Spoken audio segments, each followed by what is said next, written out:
Welcome to the NDTV Auto Show. I'm your host Mugdha Mishra.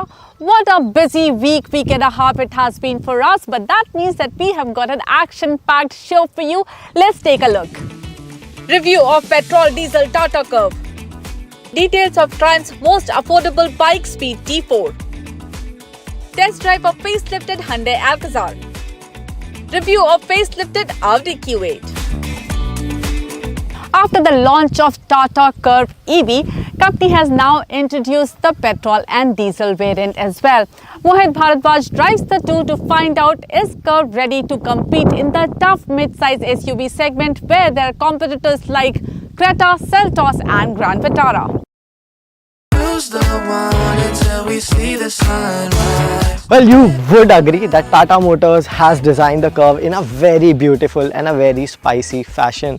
आपको सामने की ओर एक काफ़ी बोल्ड फेस यहाँ पर मिलता है, जिसमें आपको कनेक्टेड LED DRLs मिल जाते हैं और उसी के साथ आपको मिलती है ये स्प्लिट LED हेडलैम्प्स। यहाँ पर आपको एक स्लोपिंग रूफ लाइन मिल जाती है जो इस नॉचबैक स्टाइल बूटलेड में काफ़ी फ्लशली मर्ज होती है। आपको टेल लैम्प स्ट्रक्चर मिलता है जो कि मुझे बेहद शार्प लगा। 18 इंच के अलॉय व्हील्स मिल जाते हैं जिनमें आपको थोड़ा सा एरोडायनामिक पैटर्न भी देखने को मिलता है for added efficiency. Moreover the design looks seductive. It is based on the Nexon platform but it is highly altered. तो आपको गाड़ी की जो डायमेंशंस हैं वो नेक्सॉन के मुकाबले थोड़ी ज़्यादा लगती हैं और क्रेटा के मुकाबले में रफली similar. A quick look on the dashboard, आपको पता लग जाएगा कि डैशबोर्ड काफ़ी ज़्यादा फेमिलियर है और ये पार्ट्स टाटा की कुछ गाड़ियों से आए हैं। For example the dashboard, it is very much like the Nexon. The centrepiece is new और जो ये लेदर रैप्ड ट्रिम है ये भी आपको बिल्कुल नया मिलता है। And all of it looks nice, I have to say, and more premium than the Nexon for sure. एक बड़ा 12 इंच का टच स्क्रीन आपको मिलता है, 360 डिग्री कैमरा भी मिल जाता है with a 3D projection. Steering wheel भी हैरियर और सफारी से आता है। अगेन आई हैव टू से this is quite big a steering wheel for a car of this size. बात की जाए सेंटर कंसोल की, यहाँ पर आपको मिलता है एक वायरलेस फ़ोन चार्जर जो कि काफ़ी इंटरेस्टिंग पोजीशन पर प्लेस्ड है, बट आपको कोई भी बॉटल या कप होल्डर्स यहाँ नहीं मिलते हैं। और आपको एक काफ़ी अच्छा JBL का साउंड सिस्टम मिल जाता है जो कि मुझे काफ़ी पसंद आया। बट अगर दूसरे फीचर्स की बात करी जाए तो लिस्ट काफ़ी लंबी है। सो क्रेटा को टक्कर देने के लिए टाटा मोटर्स की कर्व फीचर से लेस है और आपको किसी भी फीचर में कॉम्प्रोमाइज़ नहीं करना पड़ेगा। बट कुछ चीज़ें जो बेहतर हो सकती थी वो हैं जैसे फिट और फिनिश लेवल्स। फॉर एग्ज़ाम्पल इस दरवाजे का शट गैप थोड़ा बड़ा है, वेयर एज लेफ़्ट साइड के दरवाजे का शट गैप रिलेटिवली काफ़ी अच्छी तरह मेंटेन होता है। वहीं जो फिट फिनिश लेवल्स हैं थोड़े बहुत ऊपर नीचे आपको ज़रूर देखने को मिलेंगे। एक बड़ा पैनोरामिक सनरूफ भी मिल जाता है। So space on the rear is great too. I'm 5 feet 6 inches for your reference. मुझे ठीक ठाक हेडरूम मिल जाता है। थोड़ा स्कूप्ड आउट इस हेडलाइनर को किया गया है ताकि इसमें बड़े ऑक्यूपेंट्स भी आराम से फिट हो सके। लेग रूम और नी रूम के मामले में मेरी कोई ख़ास कंप्लेन नहीं है और अंडर थाई सपोर्ट भी काफ़ी अच्छा है। अगर मैं कर्व EV से कंपेयर करूं तो अंडर थाई सपोर्ट थोड़ा ज़्यादा बेहतर है क्योंकि वहाँ पर बैटरी फ्लोर के नीचे रखी गई है, इसलिए फ्लोर थोड़ा उठ जाता है। बट अगर आपके पास एक फ़ोन है और उसको चार्ज करना है तो आपको 15 वॉट का एक टाइप C मिल जाता है और लगभग 12.5 वॉट का एक टाइप A पोर्ट मिल जाता है। आपको 500 लीटर का बूट स्पेस भी मिलता है, यानी कि लंबे रोड ट्रिप्स पर आपको कोई भी सामान पीछे नहीं छोड़ना पड़ेगा। बट चलाने में कैसी है, let's find that out.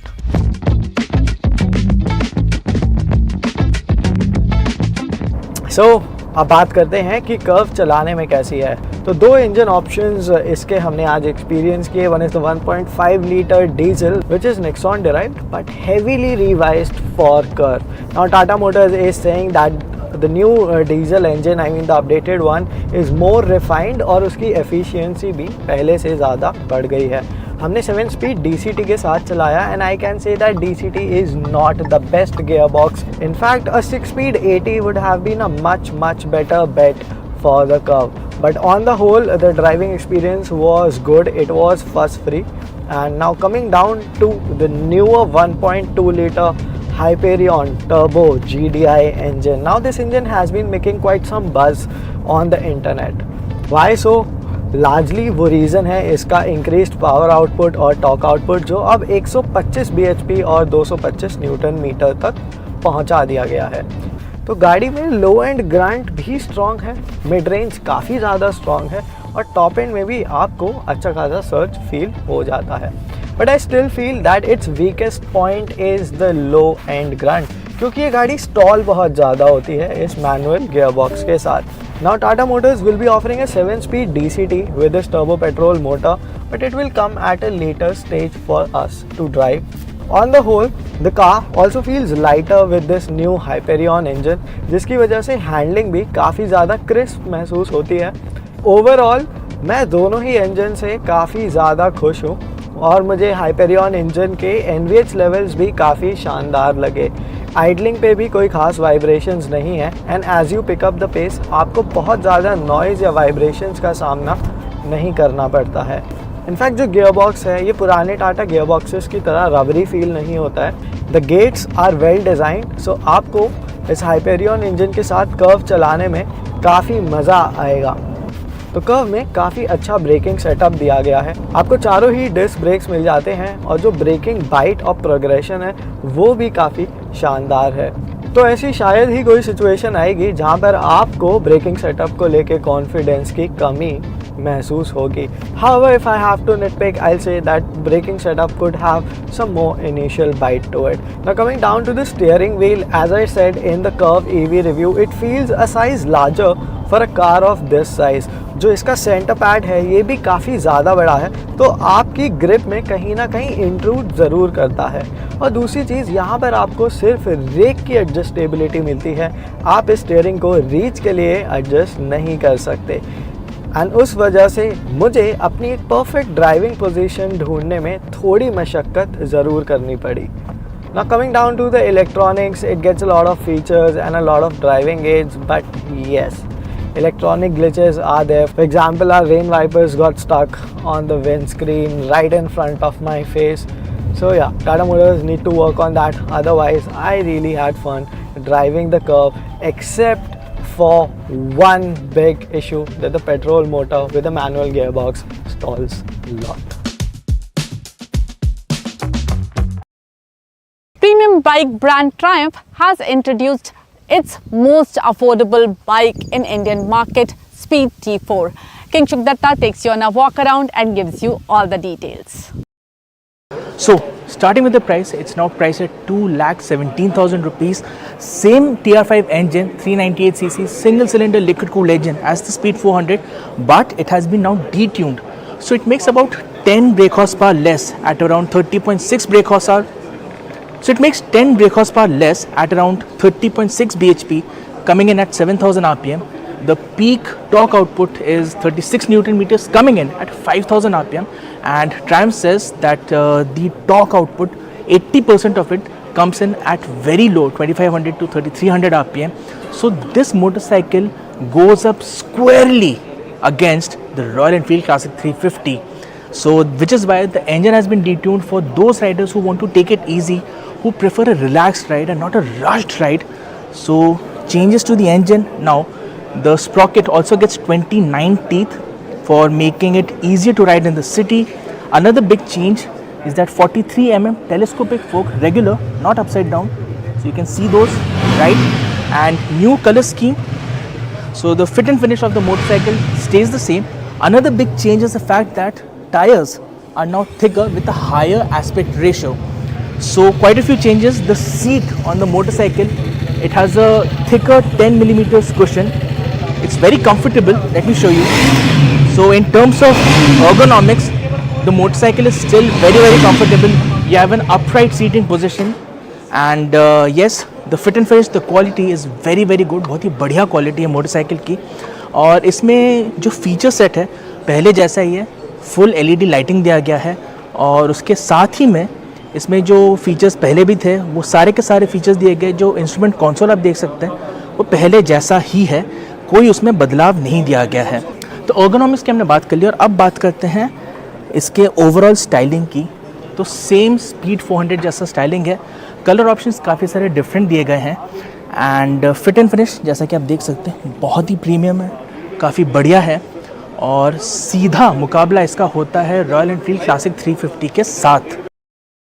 We will take a short break, but you don't go anywhere. After the break, I will take you on a test drive of new Audi Q8.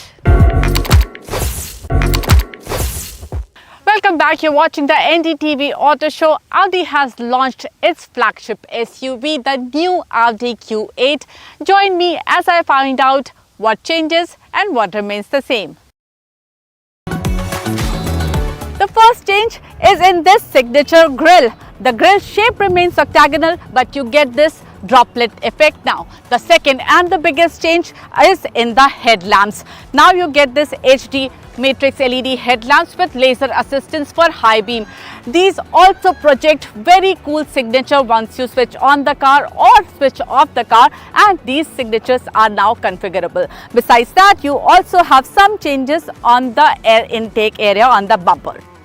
I have not been a big fan of Audi's new alloy designs, but in this car, the alloys are dark and the red calipers shines through that darkness. And on this black car, these dark alloys look absolutely stunning. You also notice the coupe-ish roofline and the entire length of this car.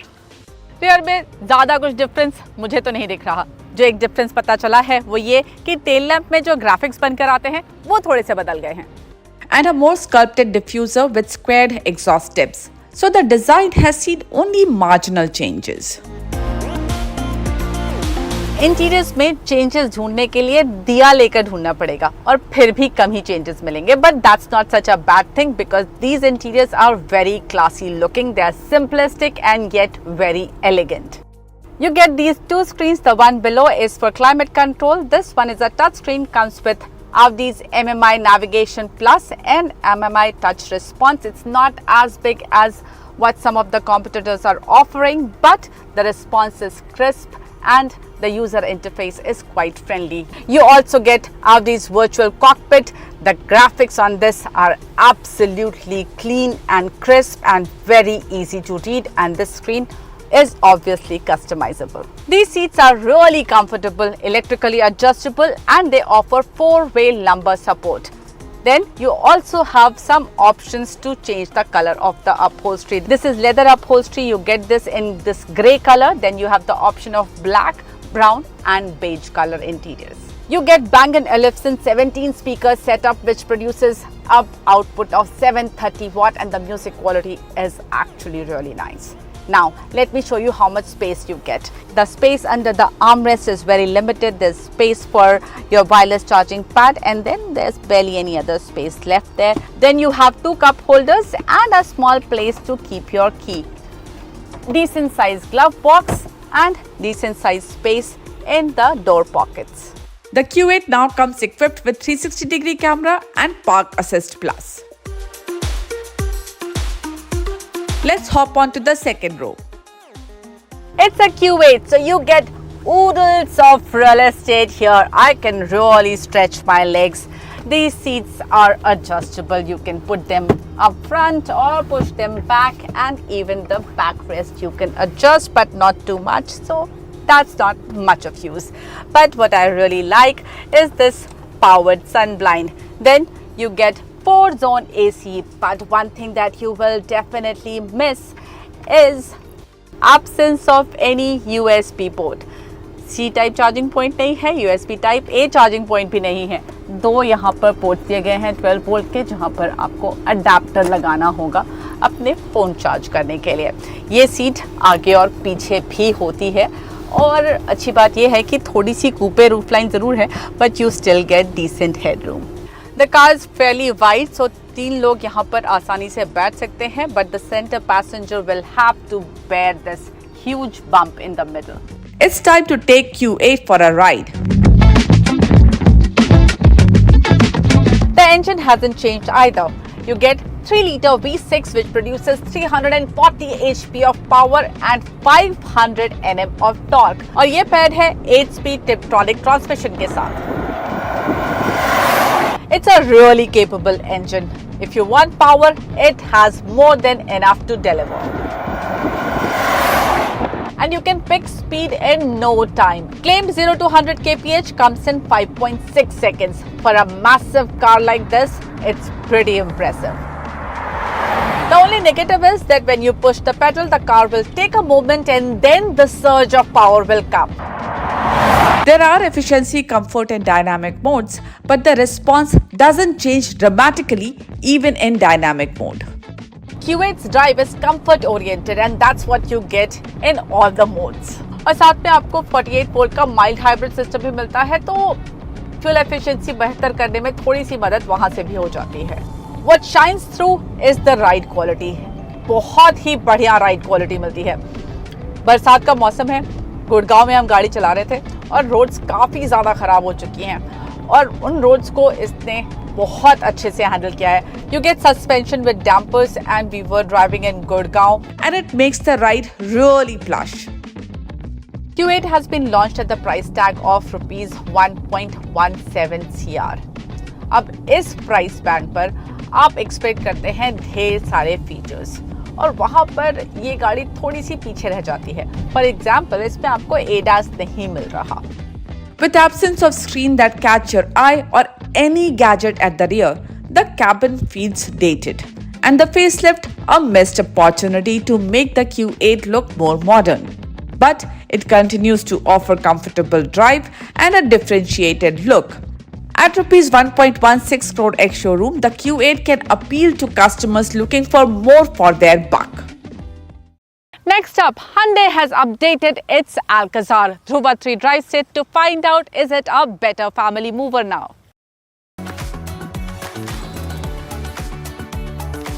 अब overall नई Alcazar पहले से काफ़ी ज़्यादा premium दिखती है, काफ़ी ज़्यादा रगेड और सोफिस्टिकेटेड दिखती है thanks to these bigger roof rails. और ये जो एलॉय व्हील्स हैं 18 इंच के यूनिट्स हैं, तो इनकी वजह से भी इसके जो प्रोपोर्शंस हैं वो काफ़ी बढ़िया दिखते हैं. लेकिन यहाँ साइड से खासकर इस वाले रीजन से आपको ये थोड़ी थोड़ी कारंस की याद दिलाएगी, फैमिली जो ठहरे. बट अदरवाइज़ आई थिंक एक अर्बन सिटी ड्वेलर को जिसको SUV चाहिए जो प्रैक्टिकल भी हो, उसके हिसाब से इस गाड़ी की रोड प्रेजेंस वगैरह काफ़ी बढ़िया है. अब कई बायर्स जिन्हें क्रेटा पसंद है लेकिन एक्स्ट्रा बूट स्पेस की प्रैक्टिकलिटी चाहिए या फिर उनको थर्ड रो की एक्स्ट्रा स्पेस कभी कभी यूज़ में आती है, तो उनके लिए अल्काज़ार काफ़ी सेंस बनाती है. यहाँ पर जब सीट्स अप हैं तो 180 लीटर की स्पेस आपको मिल जाती है, लेकिन आप इसको फोल्ड कर सकते हैं एंड फोल्डिंग मैकेनिज्म भी काफ़ी ईजी है. ये देखिए वहाँ पर एक अम्ब्रेला पड़ा हुआ तो शायद फ्लैट फोल्ड नहीं होगा नीचे, बट यहाँ पर ऑलमोस्ट फ्लैट फोल्डिंग आपको स्पेस मिल जाती है. 480 लीटर की स्पेस मिल जाती है. हालांकि डीजल वेरिएंट्स के प्राइस को पेट्रोल से मैच करने के लिए उसमें कॉस्ट कटिंग की है और स्टेपनी की जगह पंचर रिपेयर किट दी गई है. इसी के साथ सनरूफ और LED रीडिंग लैंप्स भी अल्काज़ार डीजल से हटा दिए गए हैं. हाँ, एक नया फीचर दोनों इंजन ऑप्शंस के साथ आता है. अब इसमें एक काफ़ी बढ़िया फीचर ऐड हुआ है. वेल, यहाँ पर एप्पल वॉच की सीरीज 5 और अबव, मेरे पास सीरीज 7 है, उनमें आप गाड़ी को ऐसे डिजिटल की शेयर करके कनेक्ट कर सकते हो. और ये देखिए नियर फील्ड कम्युनिकेशन का इस्तेमाल करके गाड़ी अनलॉक हो गई. अब ये वॉच को अनस्ट्रैप करता हूँ, इसको मैं रखूँगा यहाँ वायरलेस चार्जिंग ट्रे में. बस थोड़ी देर के लिए थोड़ा कम स्टाइलिश होना पड़ेगा, बट ये भी आपका इंजन स्टार्ट कर देगी. यहाँ पर आपको सीट बैक स्कूप्ड है, लेकिन अंडर थाई सपोर्ट ऑब्वियसली नहीं मिलेगा क्योंकि आप काफ़ी नीचे बैठते हो. और ये वाला पैर फिर भी आप स्ट्रेच कर सकते हो, लेकिन ये वाला पैर मेरा लेफ़्ट काफ़ी अच्छे से एकदम धंसा हुआ है सामने वाली सीट में. यहाँ पर आपको AC वेंट दिए गए हैं, टाइप C चार्जिंग पोर्ट दोनों साइड पर दिए गए हैं, तो यहाँ पर बैठने वाले बच्चे या फिर छोटे कद वाले लोग ज़्यादा परेशान नहीं होंगे. यहाँ पर सामने आपको फोल्डेबल ट्रे दिया गया है, 3.5 kg का ये वज़न उठा सकता है. एंड यहाँ पर साइड में आपको कप होल्डर दिया गया है, जैसे प्रेस करके निकलता है, पॉप आउट होता है. ये जो सीट है यहाँ पर आपको थाई सपोर्ट के लिए एक्सटेंडर मिलता है, तो बेसिकली बहुत बढ़िया अंडर थाई सपोर्ट मिलता है. मैं फ्रंट सीट को यहीं से एडजस्ट कर सकता हूँ, किसी दूसरे की ज़रूरत नहीं है. आत्मनिर्भर. ये देखिए, ये बटन प्रेस किया, ये सीट आगे हो गई, आप मोटर की आवाज़ सुन पा रहे होगे. इसका बैक रेस्ट भी आगे फोल्ड हो गया, तो इतनी बढ़िया आपको स्पेस मिल जाती है। यहाँ पर प्राइवेसी के लिए सन ब्लाइंड दिया गया है। उसके साथ साथ इस सीट में आपको वेंटिलेशन फंक्शन दिया गया है। एक इशू जो बड़े कद काठी के पैसेंजर जो प्लस साइज हैं उनको आ सकता है वो है इसकी सीट बैक की चौड़ाई में। तो नाम मुताबिक अल्काज़ार में किसी शाही महल जैसी फील और फीचर्स तो है, लेकिन इस महल के कमरे का साइज थोड़ा छोटा है। तो यहाँ पर आपको ये थोड़ा मिनिमलिस्ट लेआउट देखने को मिलेगा। यहाँ तक मिनिमलिस्ट है, नीचे फिर थोड़ा क्लटर हो जाता है। आपको स्लीक एसी वेंट देखने को मिलते हैं। नया यहाँ पर कलर इस्तेमाल हुआ है डैशबोर्ड वगैरह के लिए। सब जगह ये प्लास्टिक ही है। डोर पैड पर आपको सिर्फ सॉफ्ट टच मिलेगा। इस कीमत पर मुझे ज़्यादा सॉफ्ट टच मटेरियल की उम्मीद थी। ये कनेक्टेड डिस्प्ले जो हैं 10.25 इंच के यूनिट हैं दोनों, एंड यहाँ पर जो यूनिट हैं वो दोनों सेम हैं एज ओल्ड अल्काज़ार। ये यूनिट जो है इसमें अभी भी आपको वायरलेस कारप्ले या फिर वायरलेस एंड्रॉयड ऑटो नहीं मिलता है, वो एक अनॉयंस है। पुरानी अल्काज़ार जा रही है और वो हमारी गाड़ी को देखते हुए जा रहे थे, बट क्या उनको देखना चाहिए? Well, not exactly when it comes to performance, because यही 1.5 लीटर टर्बो पेट्रोल पहले भी आता था, अभी भी आता है। सेम पावर फिगर्स हैं, सेम गियरबॉक्स ऑप्शंस हैं। मैं यहाँ पर चला रहा हूँ इसका 7 speed DCT, and to be fair ये इंजन और गियरबॉक्स कॉम्बिनेशन काफ़ी बढ़िया है। जब भी आप पावर चाहते हैं, ये आपको पावर देता है। ओवरटेक्स करने हो, फुल हाउस हो सामान के साथ, तो भी आपको गाड़ी स्ट्रगल करती हुई कहीं भी नहीं दिखती है। लेकिन जब आप ऐसे ख़राब रास्तों पर आते हैं, छोटे मोटे जहाँ पर टूटे फूटे रोड होंगे, वहाँ पर से आपकी गाड़ी आराम से सेल कर जाएगी। बट जहाँ बड़े पॉट होल्स आते हैं, वहाँ पर ये मोनोकॉक चैसी वाली गाड़ी है और इसका सस्पेंशन भी पहले भी ऐसा था, थोड़ा थर्ड करता था। क्रेटा में भी ऐसा है और यहाँ पर भी आपको इसको थोड़ा एहतियात से ले जाना पड़ता है। अब राइड की बात करें तो यहाँ पर आपको 18 इंचर्स जो मिलते हैं, क्रेटा के मुकाबले थोड़ी सी स्टिफ राइड पता पड़ती है, बट वो अनसेटलिंग या अननर्विंग या अनकंफर्टेबल नहीं लगती है। अल्काज़ार एक सॉर्टेड प्रोडक्ट है, लेकिन वेरिएंट्स में कुछ ऐसे डिसीजन लिए गए हैं जो बायर्स को ज़्यादा खर्च करने पर मजबूर करती हैं। जैसे ऑटोमेटिक वेरिएंट्स कम से कम 21 लाख रुपए एक्स शोरूम के पड़ेंगे। अगर आप ड्राइवर के साथ चलते हो और 6 सीटर कैप्टन सीट्स का लाभ उठाना चाहते हो तो आप मैनुअल ले ही नहीं सकते। साथ ही sunroof, spare wheel, LED lamps को डीजल वेरिएंट से हटाने का डिसीजन कुछ लोगों को जरूर खटकेगा। लेकिन ये सब भुला दें तो hyundai की अल्काज़ार अर्बन फैमिलीज जिन्हें कभी कभी तीसरी रो और ढेर सारी बूट स्पेस चाहिए, बढ़िया रिच फीलिंग चाहिए और ढेरों फीचर्स उन्हें पसंद हैं, तो उनके लिए अल्काज़ार की एक टेस्ट ड्राइव लेना जरूर बनता है। We had a lot of fun making the show today. I hope you liked it. Do give us your feedback on our YouTube platform NDTV Auto, or you can join us on our various social media handles. Till we meet again, drive safe, take care, bye bye.